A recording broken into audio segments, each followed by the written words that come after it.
The scope of this show may be little, but its emotional impact is definitely big. Oh my god, hey! Welcome back to my Stager YouTube channel. My name is MickeyJo, and I'm obsessed with all things theatre. I am a professional critic here on YouTube, and today I'm going to be talking to you all about the brand new British musical currently playing at the West End's newest theatre at Soho Place, and it's called The Little Big Things. Based on the memoir by Henry Fraser, The Little Big Things is a brand new musical that shines a new, unique light on disability in a uniquely accessible theatre, and vitally includes many talented disabled practitioners among its cast and creative team. So I was invited to see a press preview of this a few weeks before it opened, which basically was the first 15 minutes of the show, and I ended up seeing it the night after its official press night, which meant that without seeking them out or reading any of them, I had seen the reviews that had already come out, and this is definitely split opinion. And so I'm very excited to share mine with you today. I'm going to be telling you what I thought of this brand new British musical.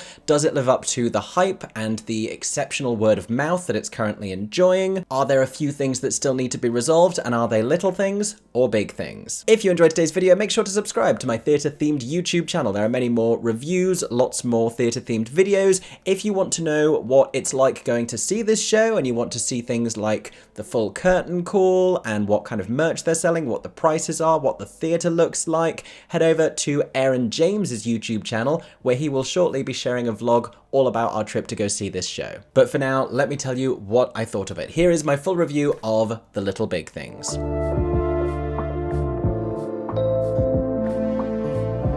So like I mentioned, this is based on the memoir of the same name by Henry Fraser, who is an artist, an exceptionally talented artist, as well as being a wheelchair user. He was disabled in a diving accident that took place in like 2009, I believe, prior to which he had been this championship rugby player, and after which he became a hugely successful artist. So this is a new collaboration between Nick Butcher, who has written the music, with Tom Ling, they wrote the lyrics together, and Joe White, who has written the book. And without framing it as yet another patronising and inspirational story around disability, the show focuses on the transition between the Henry that he was before the accident and the Henry that he was able to become after it. And to that end, he is played by two different actors, one of whom is a wheelchair user. But as well as Henry's story, the show focuses on his family and how they all reacted to this shift in his life. We also meet characters from the NHS who are part of Henry's immediate care. There's a little bit of a romantic subplot in there. It's very much what I would describe as an authentically British story. And while they've clearly made an effort to curtail a lot of the tropes around disability,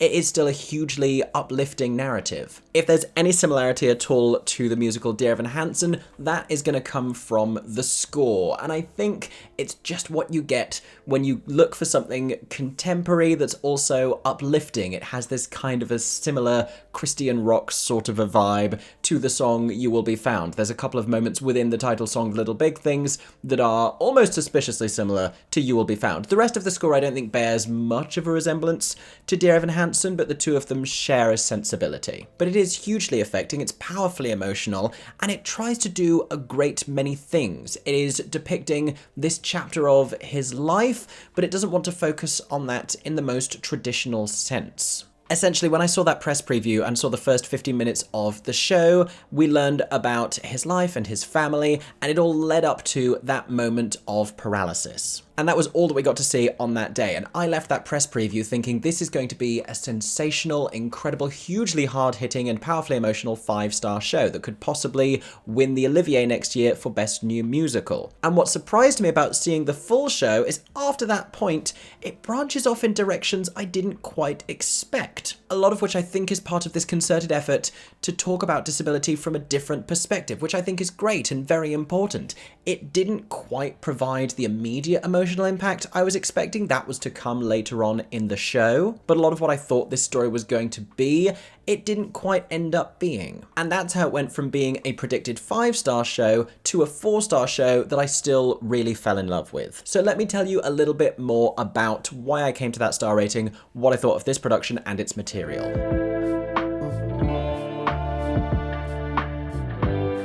So I'm going to do things a little bit differently in this video. I'm going to start with the things that I think could be fixed with this show. The things that took it from being what I thought was going to be a 5-star show to what I think is a 4-star show, which is still a great rating, let it be said. So a lot of it comes from this casting approach where they have two different actors playing Henry simultaneously on stage. At the beginning, we have Johnny Ames playing Henry before the accident, while Ed Larkin, who introduces the show, serves as this sort of omniscient narrator who knows what is about to happen in his life. And like I said, those first 15 minutes are a pretty traditional narrative, but once we get to the point where the accident happens, the two of them sort of subtly switch. There is an indication, there's a moment with the way that it's staged where there's this big slash across the floor, and the script talks about these sliding door moments in life.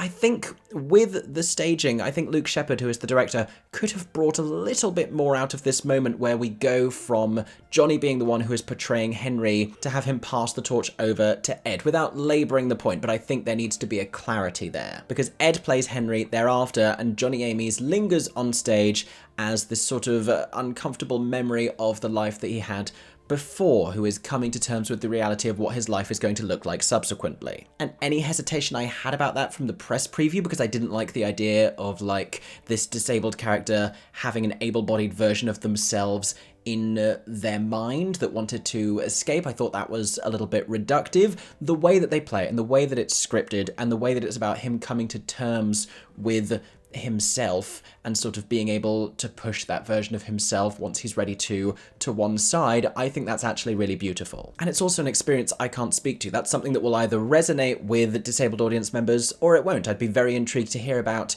how those people feel about that particular casting approach. My issue with it is both of them are hugely charismatic actors. They're both deeply charming. The characterization of Henry that they both provide, and there is a little bit of a time jump, but it seems quite strikingly different. There's too much of a gulf for me in between the Henry that he was before and the Henry that he becomes after. And you can talk about this sort of changing his attitude and his perspective, but in many ways it's almost an unrecognizable shift. His relationships with some of his family members seems to change completely. And again, you may be saying that happens. That's a thing that can happen. It just didn't feel like we were with the same human being. And I think it's so important for this show that he feels like the same person, that the two of them have this great similarity in many ways. Because I think you need that juxtaposition of the similarities between the person that he becomes and the person that he was before, alongside the differences between them. The other thing that changes after the accident is the narrative becomes a little abstract. And immediately that's because he is heavily sedated, flying from Portugal to the UK on a small plane, but the means of storytelling definitely changes, and this period of his immediate recovery becomes heavily abstract. We have this sort of dream sequence fantasy gospel maybe number with the staff at the hospital performing with like tearaway outfit reveals. It's great fun, but we don't have a lot of sincerity about that chapter of his life. The last hospital we had seen was one in Portugal where things are being played in a very intense and serious way, but as we're introduced to the NHS with this fun and vibrant number, it's not quite what I was expecting. And again, it's not that I wanted like a full trauma porn moment here, I just wanted for us to not lose Henry quite as much during his recovery. It became so much more about the staff in the hospital and about his family rallying around him and kind of dealing with their emotional responses to this situation. But I just felt like we lost him in that moment. I also feel like the first 50 minutes of the show set us up for this sort of painfully heartbreaking series of emotions, and we almost immediately sidestep it in quite a big way. The first act is not nearly as tear-jerking as I thought it was going to be, based on the preview that I'd seen. Perhaps that's a deliberate choice. Like I said, the tears definitely come before the end of the show. The other reason that we lose Henry a little bit during his recovery is because there's a habit of this script, and they're covering a decent portion of his life, but there is a habit to tell us the first and last pages of each chapter of his life without giving us much of the development in between those. We have this scene in the hospital where he's given a time frame that's expected for his recovery, and then we flash forward to months down the line and he's getting out of the hospital. There's another scene in which his dad shows him this stylus that he's created by attaching it to his old rugby mouthguard so that he can operate it with his mouth and do art on his dad's tablet. And again, we jump forwards from the very first time that he does this to him being hugely accomplished and successful with it. And once again, I do think this is because the writers involved here didn't want to do something stereotypical with depicting this sort of inspirational sequence, but like the bank Lloyd's TSB, I'm here for the journey. And I think you need to see those moments. You need to see that development. Otherwise, it feels a little bit inauthentic. It starts to feel more like a PowerPoint presentation of his life rather than a dramatization. The other criticism I've heard about the show has been about its music. I've heard that some people have called it forgettable, which I don't think is a really fair comment on this. I think it's very much a pop score, it's super contemporary, it sounds a little bit like Dear Evan Hansen, a little bit like Everybody's Talking About Jamie, another recent British musical, and the Christian rock comparison is definitely also there. There are a couple of songs that seek to do something a little more emotionally hard-hitting. There's a song that his brothers sing at one point where they're sort of in their feels about all of it, and it sounds a little bit too much like Backstreet Boys. There's a habit of this score to have a relentlessly positive and uplifting beat beneath a lot of these songs, and that beat is what is undercutting its emotional capabilities. We're not going to cry at this song, we're not going to feel what we need to if we have that uplifting beat. If everything sounds like a John Lewis advert, it's not going to work. Some of the songs are really great. I'm going to tell you more about the ones that I really loved in the next section, but occasionally it can be a little bit generic. I think there are probably a couple more great songs they could have written, and this sounds more like a first draft for this score. But I want to qualify all of this by saying these are absolutely things that change with the show's development, and this is a show that hasn't really been able to have that much public development with an audience because of one simple reason. There are almost no other theatres where this could be produced. Ordinarily, we wouldn't get a show opening cold in the West End. It would have a tryout somewhere else regionally. But according to the show's team, there's nowhere else they could really go. There aren't any regional theatres that have the same kinds of capabilities, because at Soho Place is this brand new theatre that has been built with accessibility in mind. And I'm not just talking about accessibility for audience members. It's so important that wheelchair users get to go and see this show as audience members, because not even every West End theatre can accommodate some wheelchair users. But I'm talking about accessibility on stage. Last year, when I was being given a tour of the recently refurbished Shaftesbury Theatre, they were talking about how they had put in measures backstage to make it more accessible for performers. And it shamefully hadn't occurred to me until that moment that this is an issue that exists on that side of the stage as well. Liz Carr brought this up when she won the Olivier at the Olivier Awards and had to access the stage via a different entrance to her peers. So prior to its West End run, The Little Big Things hasn't been anywhere else, and even if it becomes this huge success, it's not going to be able to transfer anywhere else realistically, because it's so specifically built for this space, and it's kind of the only place it can exist. Which I'm telling you because I think it goes a long way to explain why there are a few little issues with the show that need to be ironed out. But that's not to say there wasn't also an awful lot to love about it. Let me tell you what I enjoyed about this show.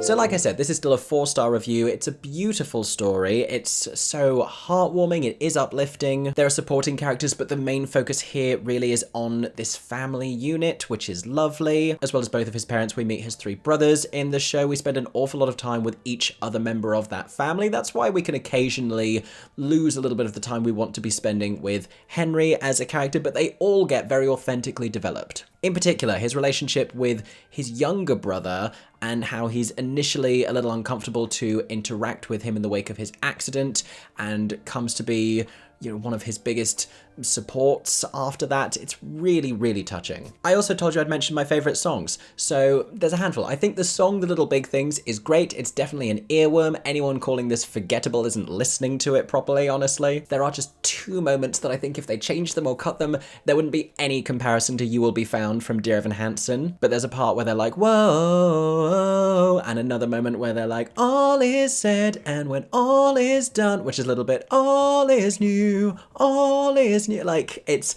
a little too much closeness there. And realistically, it's nothing close to plagiarism, but You Will Be Found has such a monopoly on this genre of like uplifting musical theatre songs about adversity. One of my favourite early songs is the song that Lindsay Haitley's character sings. She's playing Henry's mother, and it's the song that she sings the moment she finds out about the severity of his accident. There's this dialogue between her and a member of staff at the hospital. She initially thinks that Henry's just been concussed, and when she's told about the full extent of his injuries, she immediately begins to sing. We freeze in this moment, which is such a brilliant, brilliant choice. In the opening line, she explains her immediate reaction, and then she flashes back to these memories of his life. She's singing about counting from 1 to 17 and sort of charting her entire experience as his mother, his birth, how he got on with his other brothers, how he became an older brother to the next born after him, what he was like at school, and the changes that he went through as an adolescent, and everything that's brought him up to this moment of his life, the moment where he decided to move away for school. And it's this heartbreaking and powerful and relatable, beautiful song.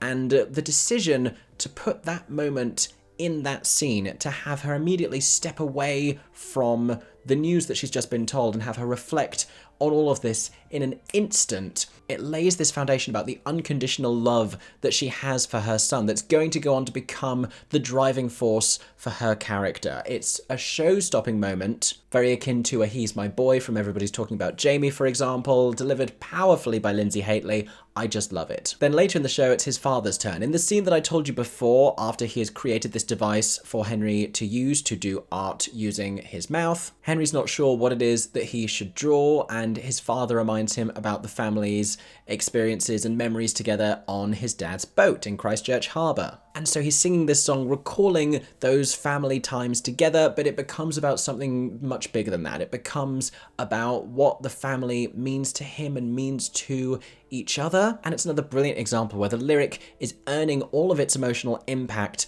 by grounding it in these memories. It's telling us so much about this family, but doing so in the song rather than with heavy-handed exposition is so welcome to me. This one reminds me of To Break in a Glove from Dear Evan Hansen, and not just because it's an emotional dad song, but because it's using this very sort of mundane, everyday thing to talk about something much bigger without talking about it directly. This is someone who's not able to present all of their emotions in an obvious way, but is sort of talking around it. And the staging of that, Luke Shepherd, who is just a genius at the best of times, does something so beautiful where the other sons come in and give him this group embrace, and then they step away to reveal Johnny Amy's, who is the younger Henry, still hugging his father. It's devastating, honestly, just visually so powerful. I should say at this point as well, I loved so much of Luke Shepherd's staging. There are moments of flight in this production when they are recalling how the accident itself happened. The song for that moment I don't think achieves what it ought to, because a lot of the language it's using to talk about the accident is a little bit abstract. I think they really shy away from explicitly talking about it or explicitly depicting it, which is not something I would necessarily want, but that's what they're portraying that they're doing. They fly him up and he's talking about his emotions and his reaction to the water, but it is all a little bit abstract and a little bit confusing to follow. Later on, they fly Ed as Henry in his wheelchair, and Johnny Amy's is guiding him around the stage. At one point, they're flying both of them, and it's this beautiful visual metaphor of the two of them soaring above this stage and swirling around in each other's orbit. The other thing that's great about this staging, and if you don't know, this theatre is one that's in the round, so there's not many set pieces or props to obscure sight lines. There should be a good view from every seat, and it doesn't matter where you sit in the auditorium. I know people are going to ask me. I don't think for this production it really makes a difference. There's a lot of art on the floor, and I was in the second row of the stalls and I could still see it, FYI, but they use colour so much in this production, and as he is growing older, he talks more and more about colour, and these emotional pivotal moments in his life, these little big things, are expressed by colour. He was saying it was if the room was suddenly filled with orange, or he noticed this amazing yellow for the first time. And the lighting and the video design on the floor just bathes the auditorium in these colours. It's hugely affecting, very powerful. It puts us right in his mind as he's going through all of this. And there's a lot of very clever things that they do visually. I think art and colour are a great visual language for this show. I think it could go even further with the video design on the floor as he's creating these different memories in these different spaces. It could show us a little bit more, but again, this is the first version of this show. Alongside Luke Shepherd in the creative team is choreographer Mark Smith, who is deaf and has worked extensively with deaf dancers in the UK, and he has incorporated a lot of sign language into the choreography, which is done so naturally it looks a lot like contemporary dance. honestly, a lot of the movement that they're doing, but it has an enriched meaning behind it, which I think is fantastic, and again is going to reach a lot of audience members who are often excluded in a very meaningful way. But now I think you are more than ready to hear about the cast of The Little Big Things.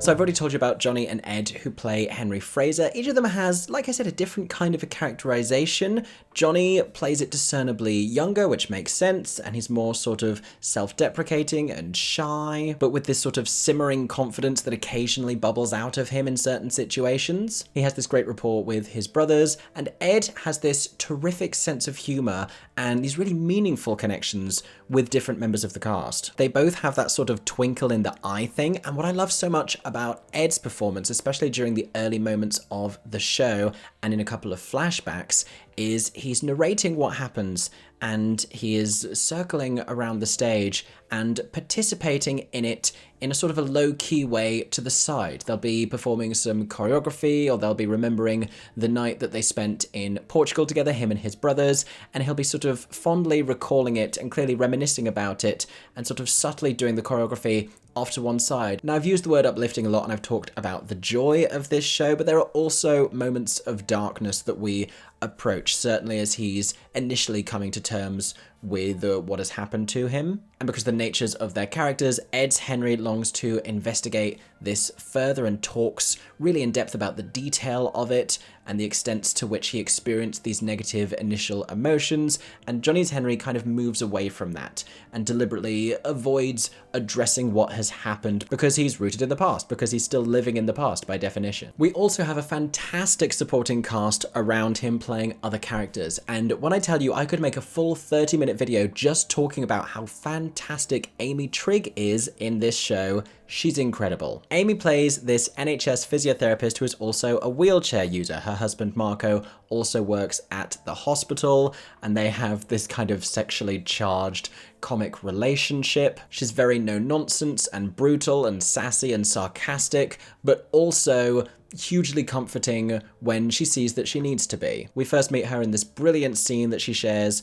with Lindsay Haley's character, Henry's mum. She's telling her how to get the coffee machine to work and then sharing details about her own experience as a disabled person to kind of give a little insight as to the life that Henry may be able to expect. And this is a part of the role that she plays in this show, as well as being wonderful comic relief. She also assuages Henry's family's immediate fears and then provides this role where she gets to be this sort of voice and ambassador for enthusiastic disabled life, for wheelchairs as a source of freedom and as a source of independence. She talks about all of the things that she loves about her life that wouldn't have existed if it weren't for the accident that she experienced when she was younger. Amy Trigg is also a wheelchair user, which I think is so important. Not only that, but both Ed and Amy, who are the wheelchair using actors in this cast, are understudied by actors who are also wheelchair users. That means we have disabled characters being played by disabled performers, which is so important. But Amy's just glorious. She has all of these brilliant one-liners that have people roaring with laughter. It's a great example of the wonderful script writing by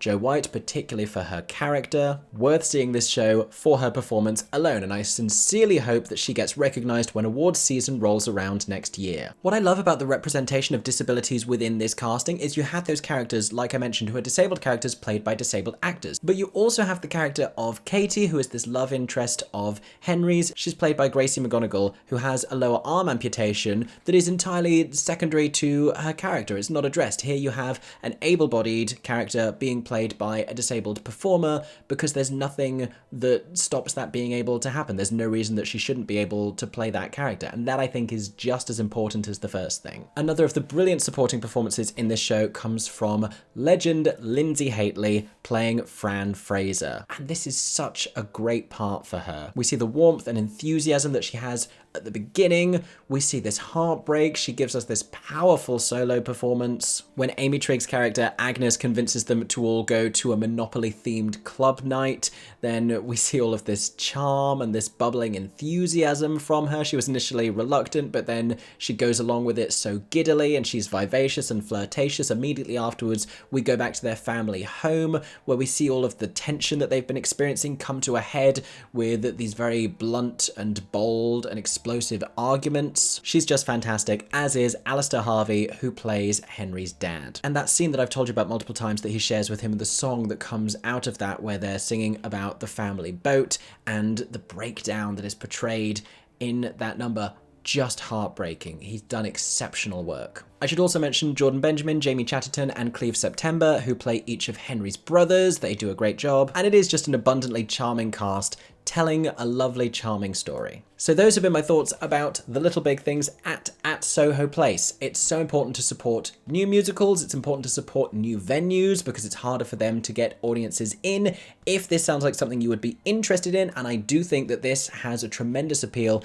to really all kinds of audiences, I think it may speak particularly powerfully to disabled audience members and their families, people who are really going to relate to this very specific experience, but it transcends all of that. And it's just this beautiful human story that affords Henry so much humanity and such a profound voice.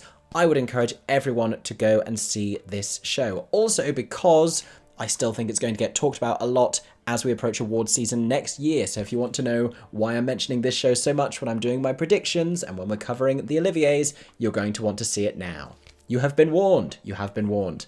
Thank you so much for watching today's video. I hope that you have enjoyed. If you did, make sure to subscribe to my theatre-themed YouTube channel for more reviews and many more theatre-themed videos coming very soon. I hope that everyone is staying safe and that you have a stagey day. For 10 more seconds, I'm MickeyJoTheatre. Oh my god, hey. Thanks for watching, have a stagey day. Subscribe!